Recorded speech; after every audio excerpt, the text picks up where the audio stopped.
उदर रोग यानी पेट से संबंधित समस्याएं। आयुर्वेदिक विज्ञान के अनुसार हर बीमारी की शुरुआत पेट से ही होती है। यदि आपका पाचन ठीक है तो आपको दूसरी बीमारियां होने की संभावना कम से कम होती है। वर्तमान में खान पान की गलत आदतों एवं आरामदायक जीवन शैली के कारण पेट से जुड़ी समस्याएं भी बढ़ती जा रही हैं। आज हम उदर रोग में लाभदायक योग आसनों का अभ्यास करेंगे। शोधन क्रिया अभ्यास। प्रथम चरण कुंजल क्रिया। 4 से 6 ग्लास गुनगुना पानी लेवें। 1 चुटकी सैंधव नमक मिलाएं। कागासन की मुद्रा में बैठ जाएं। पानी पीना प्रारंभ करें। बीच में नहीं रुकें। परेशानी होने पर बीच में रुक सकते हैं। इसके पश्चात खड़े हो जाएं व आगे की ओर झुकें। दाएं हाथ की तर्जनी व मध्यमा उंगली को जीवा के पिछले हिस्से में तब तक स्पर्श कराएं जब तक कि उल्टी ना होने लगे। उल्टी होने पर 1-2 बार और प्रयास करें जब तक कि पिया हुआ पानी बाहर ना निकल जाए। पेट में संचित पित्त के कारण निकलने वाले तरल पदार्थ का रंग थोड़ा पीला दिखता है तथा मुख का स्वाद भी कड़वा हो जाता है। यह क्रिया सुबह खाली पेट करें। पूर्व रात्रि में समय पर एवं सुपाच्य भोजन लें। लाभ। यह क्रिया पेट में जलन व अधिक पित्त में लाभप्रद है। सावधानियां। हृदय रोग, पेट में अल्सर, हर्निया होने पर यह क्रिया ना करें। शिथिलीकरण अभ्यास, चालन क्रिया। अब हम योग का अभ्यास चालन क्रिया से प्रारंभ करेंगे। यह शरीर में रक्त संचार को बढ़ाता है, थकान तथा शरीर की जकड़ाहट को दूर करता है। ग्रीवा चालन, गर्दन का व्यायाम। प्रथम चरण गर्दन को आगे और पीछे झुकाना। सचेत मुद्रा में खड़े हों। पैरों को आरामदायक स्थिति में फैलाएं तथा हाथों को कमर पर रखें। श्वास छोड़ें तथा सिर को धीरे धीरे आगे की ओर झुकाएं तथा ठुड्डी को छाती से स्पर्श कराने का प्रयास करें। श्वास भीतर लें तथा सिर को पीछे ले जाएं। जितना आराम से जा सके उतना पीछे ले जाएं।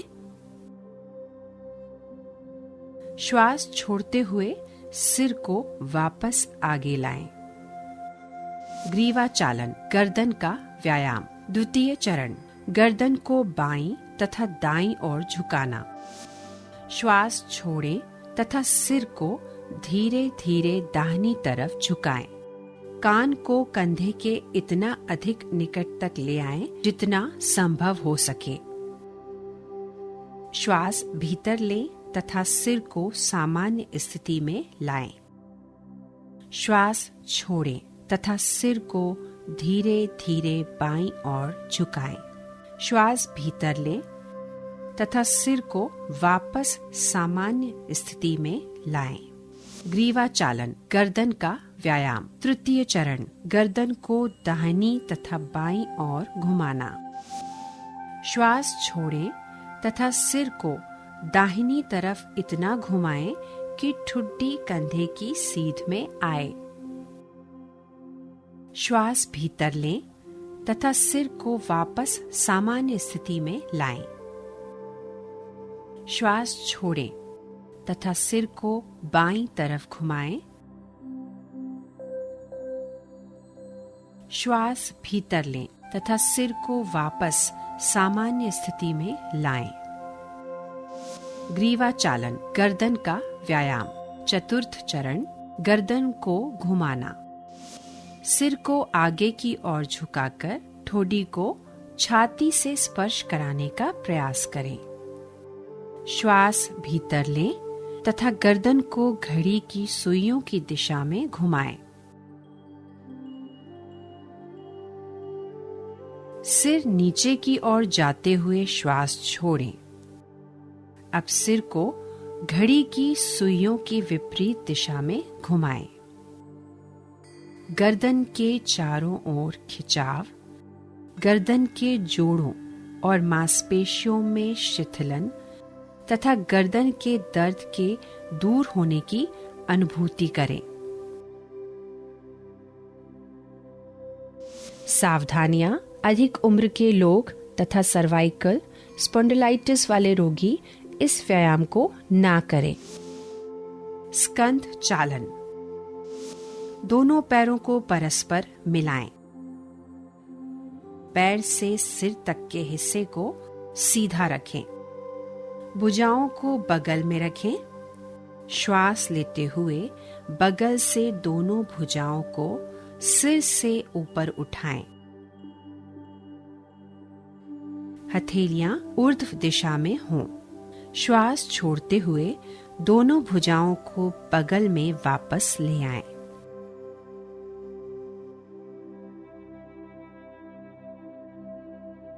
जब हाथों को सिर से ऊपर ले जाएं, तो ध्यान रखें कि वे सिर को स्पर्श ना करें।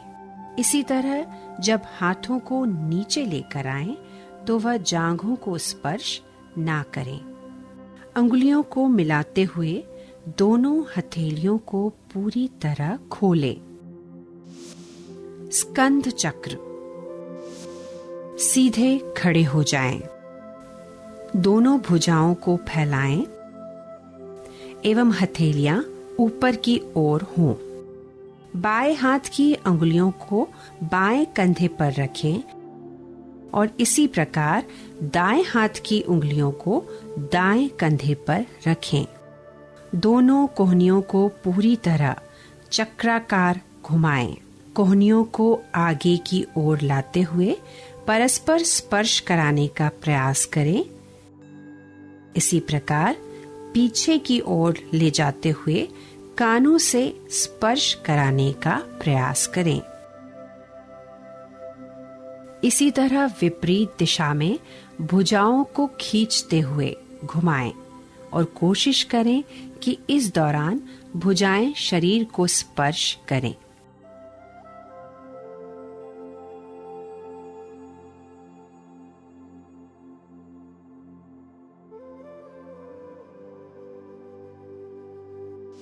घुटना संचालन: घुटनों को चलाना।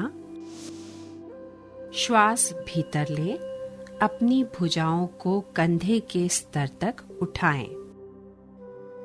श्वास छोड़ते हुए घुटने मोड़ें तथा अपने शरीर को शून्य की मुद्रा में नीचे लाएं। श्वास भीतर लें तथा शरीर को सीधा करें। इसे 2 बार और दोहराएं। इस व्यायाम से घुटने तथा कूल्हे के जोड़ मजबूत होते हैं।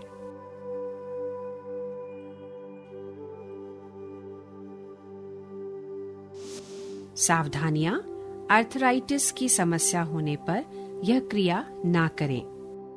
आइए अब योगासन की तरफ बढ़ें। कृपया आसनों का अभ्यास अपनी क्षमता अनुसार ही करें। किसी आसन के अभ्यास में विशेष कठिनाई होने पर योग प्रशिक्षक से सलाह लें। वज्रासन: यह भोजन पश्चात किया जाने वाला एकमात्र आसन है। आहार जीर्ण करने में लाभदायक है। विश्रामासन से शुरुआत करें। पीठ सीधी रखें। दोनों पैरों को सामने की तरफ फैलाएं। हाथों को नितंब के पास लाकर हथेलियों को जमीन पर रखें। दाएं पैर को घुटने से मोड़कर दाएं पंजे को नितंब के नीचे रखें। इसी प्रकार बाएं पैर को भी बाएं नितंब के नीचे रखें। पैरों को इस प्रकार रखें जिससे दोनों पैर के अंगूठे जुड़े रहें। हाथों को घुटनों पर रखें। कमर सीधी रखें। आंखें बंद रखें। इस स्थिति में 3 से 10 श्वासों तक बने रहें। यह आसन घुटने एवं रीढ़ को मजबूत बनाता है, पाचन क्षमता बढ़ाता है, पेट एवं कमर में जमी चर्बी को कम करता है।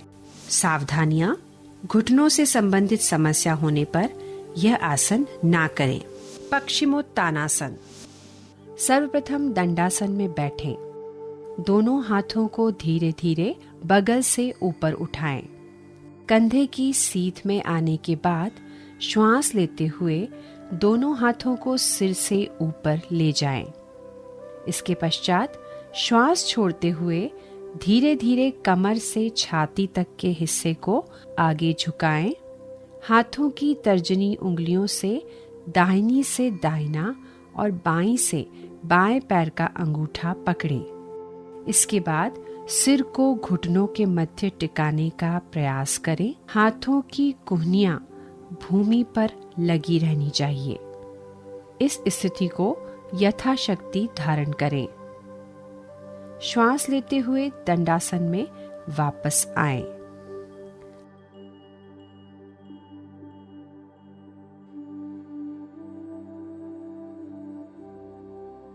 सावधानियां, इस आसन को क्षमता अनुसार ही करें। आसन को करते समय घुटने, पिंडली व जंघा जमीन से लगी होनी चाहिए। हृदय रोग, स्लिप डिस्क आदि के मरीज इस आसन को ना करें। भुजंगासन। मकरासन की स्थिति में लेट जाएं। दोनों पैरों को आपस में मिलाएं, बाहों को खींचें एवं ललाट को भूमि पर रखें। हथेलियों को छाती के पास रखें और कोहनियों को उठाएं। श्वास भीतर लेते हुए सिर एवं वक्ष को नाभि के हिस्से तक ऊपर उठाएं। कुछ समय तक इस स्थिति में आराम से रहें। अब श्वास छोड़ते हुए वापस लौटें और ललाट को जमीन पर रखें।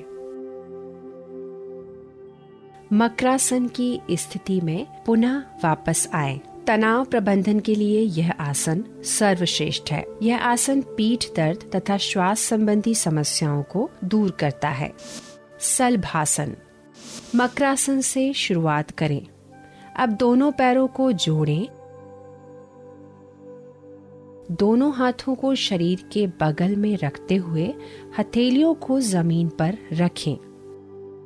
श्वास लें तथा दोनों पैरों को बिना मोड़े जमीन से ऊपर उठाएं।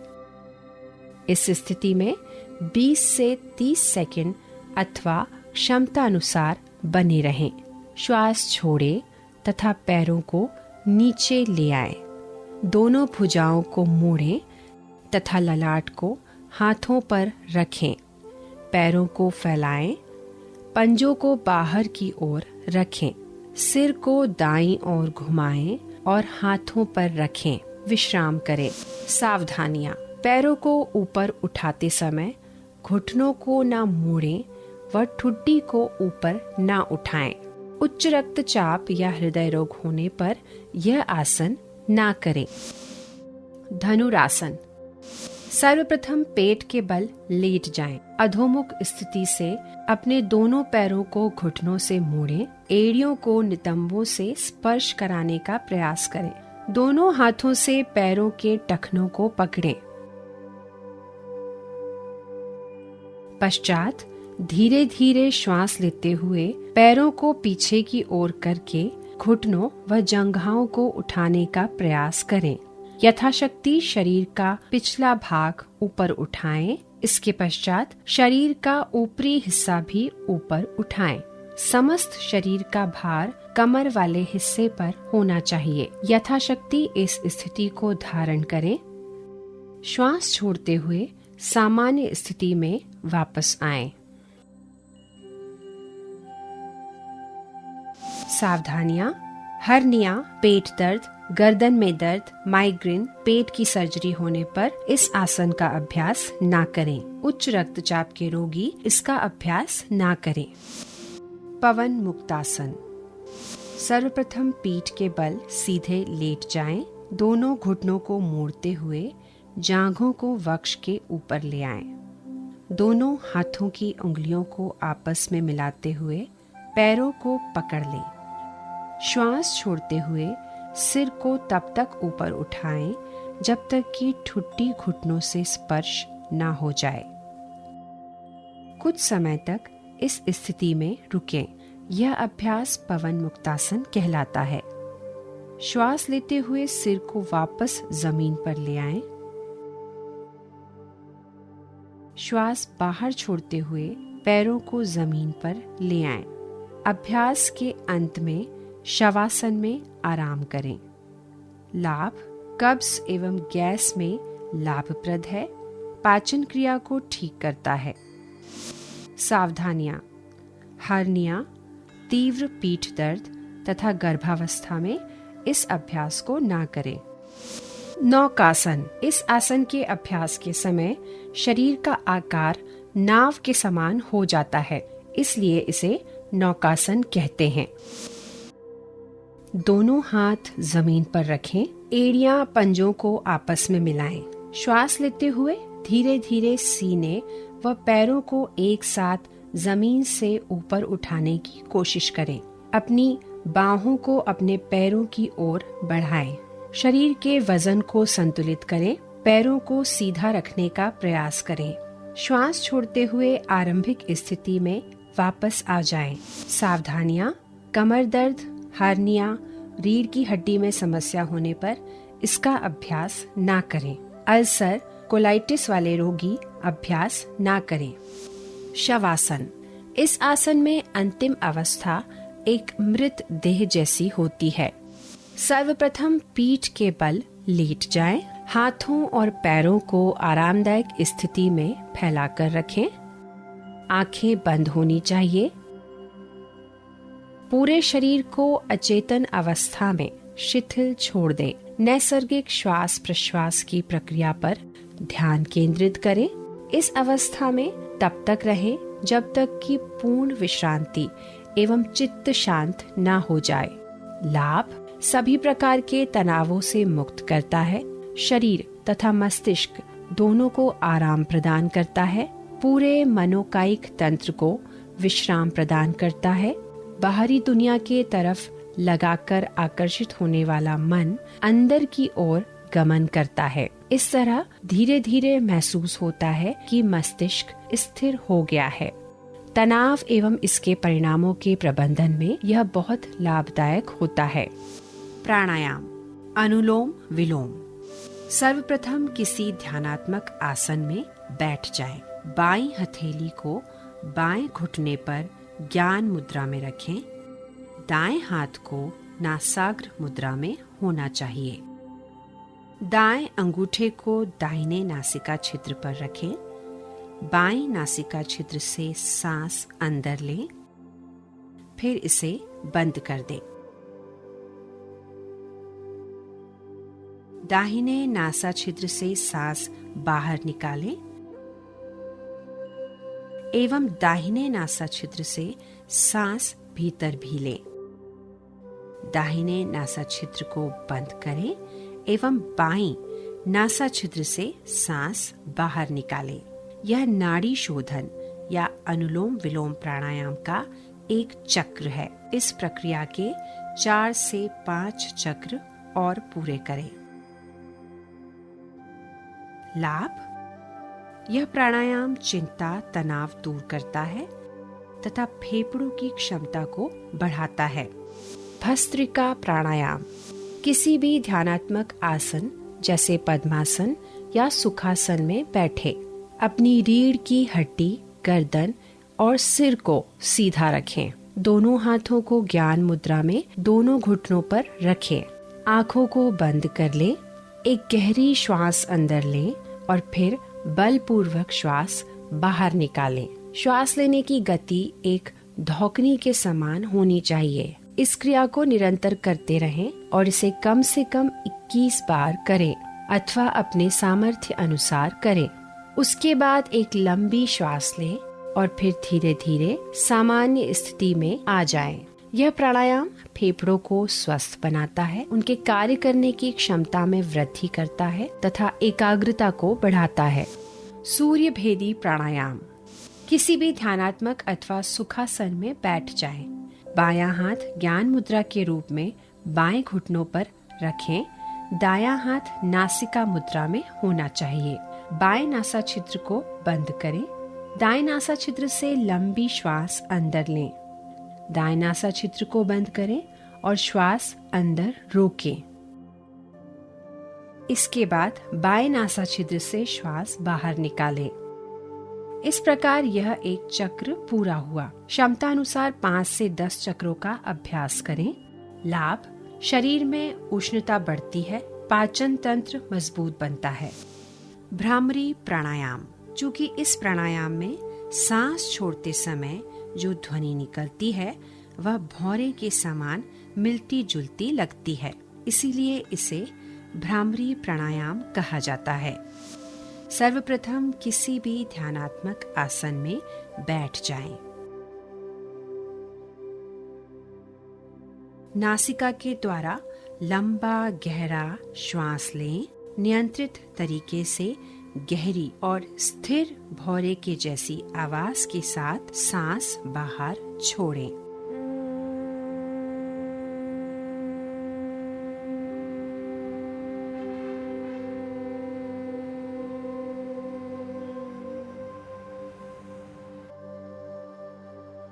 अब भ्रामरी को षण्मुखी मुद्रा में करें।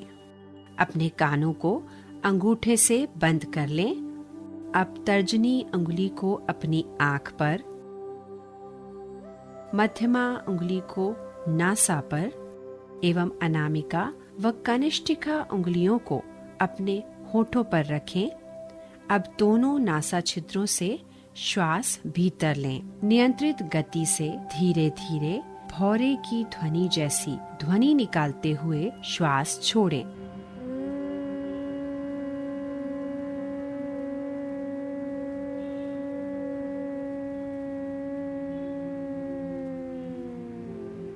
यह प्राणायाम अनिद्रा के लिए उपयोगी है तथा तनाव संबंधी विकारों को दूर करता है। इस प्राणायाम को 2 बार और दोहराएं तथा सामान्य स्थिति में वापस आएं।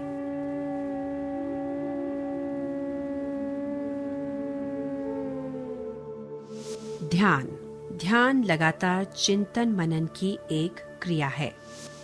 सर्वप्रथम सुखपूर्वक तथा स्थिर होकर ध्यानात्मक आसन में बैठें। इसके पश्चात रीढ़ की हड्डी को सीधा रखते हुए अपने हाथ, पैर और कंधों को ढीला करने का प्रयास करेंगे व सिर को सीधा रखेंगे। अब हम ज्ञान मुद्रा में बैठेंगे। अब हम अपने शरीर के सभी अंगों पर ध्यान लगाएंगे तथा आती जाती श्वासों को महसूस करेंगे। जब हम श्वास को अंदर की ओर लेंगे तब उसकी शीतलता के स्पर्श को महसूस करेंगे। इसी प्रकार जब हम श्वास को बाहर निकालेंगे तब उसकी गर्माहट को हम महसूस करेंगे। इससे हमारा मन बाहरी विचारों से हटकर श्वास पर केंद्रित होगा। उसके पश्चात अपना ध्यान आँखों के ऊपर भौवों के मध्य में केंद्रित करने का प्रयास करेंगे। इसी प्रकार अंतर्मुखी होकर शांत अवस्था में अधिकाधिक रहने का प्रयास करेंगे।